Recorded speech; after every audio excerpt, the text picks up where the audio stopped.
All right, we're going to continue our civil rights work. And now let's take a look at the Jim Crow era immediately following Reconstruction. In this first part, we're going to look at the conditions of the era, pretty much end of the Civil War up to World War II. And the big question is, how did African Americans lose the civil rights that they gained from the Civil War during Reconstruction? How was those taken away? And again, Mississippi is our focus. So how did the Mississippi Constitution of 1890 disenfranchise or take away the voting rights of African Americans? Mississippi adopted a new constitution designed to prevent African Americans from voting. The state introduced literacy tests that most black people couldn't pass, and poll taxes that most black people could not afford. Okay? And these requirements for voter registration were usually only imposed on African Americans, so you wouldn't target whites that were illiterate or whites that couldn't actually pay for the polls and pay to vote. This was distributed unevenly. By 1892, black Mississippians had been all but eliminated from politics, that they're just out for another 75 years. When the U.S. Supreme Court upheld the Constitution in Williams versus Mississippi, 1898, other states were free to pursue policies that disenfranchised blacks. So this was kind of the test case. Mississippi became the model for segregation and discrimination. And going back to scientific racism, something we've talked about in the past, and although there were no significant biological differences between people of different races, in modern times, people have used biology to justify the oppression of certain racial groups. We've talked a lot about this year.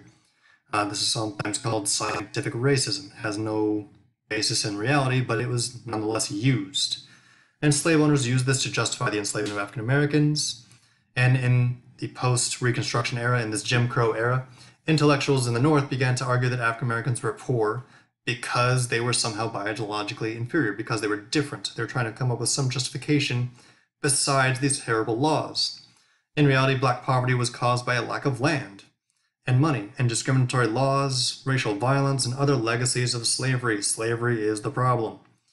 White Americans thought that segregation and white supremacy were the natural order, that they were poor for a reason, not because it was caused by all these issues. Such as our lovely prison system, convict leasing. Southern governments enacted vagrancy laws. To be a vagrant is just meaning you're walking around and not working. Vagrancy laws making it illegal for adults to be unemployed. This law technically applies to all races, however, local police were only arresting black men for vagrancy. All of a sudden, now they have a workforce that they can use because the 13th Amendment gets rid of slavery, except for prisoners. Prisoners can be enslaved and put to work.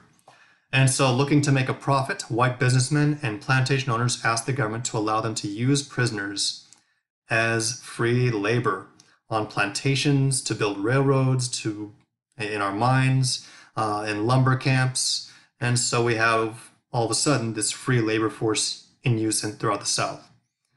The government agreed in a system of convict leasing, and that the government is actually renting out people, and many white business owners have a steady supply of unpaid, very, very cheap workers. These are prison working conditions, the chain gangs. As many as 1 in 10 convicts working on plantations and labor camps died each year. So these are extreme conditions. Mississippi argued that black inmates needed to learn to become disciplined workers. And so we get our chain gang system, and we kind of get this renewal of black workers, black slaves. What were the Jim Crow laws? In Mississippi and across the South, local governments passed laws segregating nearly every aspect of life under this new system. Restrooms are split, public school classrooms, streetcars are all split. The big Supreme Court case to test this out is Plessy versus Ferguson.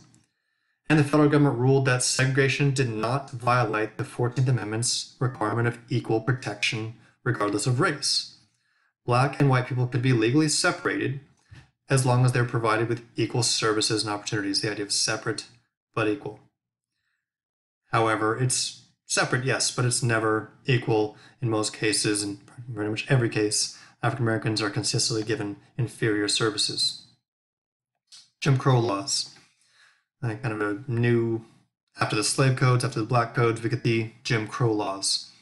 Mississippi had a strictly followed tradition of racial inequality and oppression, and they're going to keep it going. Blacks and whites typically lived in separate neighborhoods, and local customs ensured that interactions between the two typically reinforced African Americans' inferior social status. For example, whites used demeaning names like boy or auntie to refer to full-grown black adults. African Americans had to look down or get off the sidewalk when they passed white people on the street. And this was just custom. And if you fought against those customs, you're going to face violence, this code of racial etiquette. And it's a part of basic life throughout the South. And when African Americans failed to follow this basic racial etiquette, they're putting their lives at risk. That if they're not following the norms, it's not a law, it's the norm, then they may be visited. I'll talk about visiting right here. And so how is violence used to reinforce this idea of white supremacy? When black Mississippians violated this racial hierarchy, when they went against these norms, white supremacists responded with violence, including public lynchings. Violent white groups attacked black people who stepped up for themselves, they should be stood up for themselves, or symbolized black achievement and political activism. Often whites justified lynchings by claiming that the victim had raped a white woman, but these accusations were almost always false. It was an excuse brought out time and time again.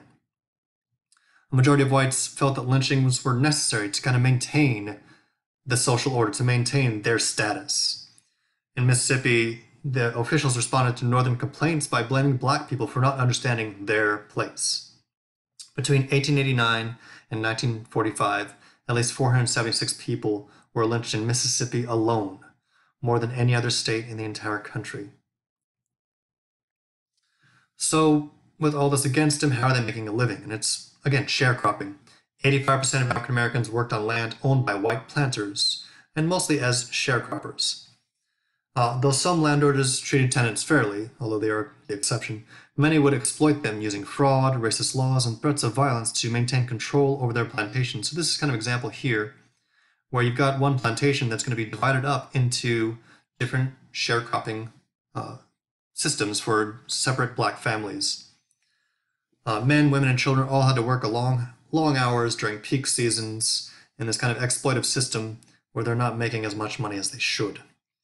Merchants imposed high interest rates on sharecroppers who had to buy most of their products on credit until the harvest payout. Few black sharecroppers earned enough money to buy their own land and got into a system of debt. So what was life like for African Americans living in the cities? In urban areas, they were usually only able to get jobs whites didn't want. This is work as servants, gardeners, cooks, janitors, kind of the low-level work. Black men are going to do the most dangerous work in factories and construction, and black women are mostly going to be domestic workers for wealthy whites. When whites and blacks did perform the same jobs, they're not going to be receiving the same pay. Skilled jobs were limited, as many whites refused to hire black carpenters and builders, so they're only kind of given this low-level work or highly dangerous work. Black professionals were rare, and they only usually worked within the black community exclusively. Whites would not hire them.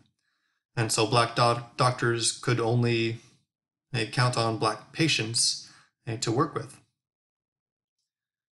So education. What educational opportunities did African Americans receive under the Jim Crow era?